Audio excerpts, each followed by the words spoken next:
எதுக்கும் ஒரு சோஃபா செட்டுக்கோ ஒரு பொருளுக்கோ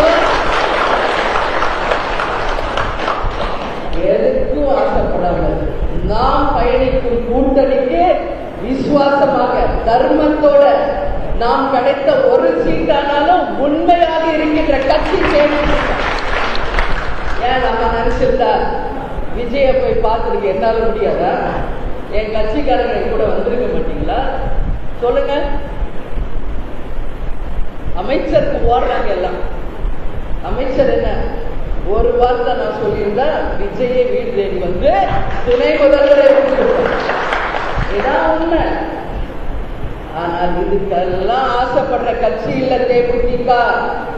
என்றைக்கும் நாம் கொண்ட கொள்கை, அந்த கூட்டணி தர்மம், நாம் எடுத்துக்கொண்ட அந்த பாதையில் என்றைக்கும் நாம் உறுதியாக இருப்போம் என்பதற்கான அச்சாட்சி இதுதான்.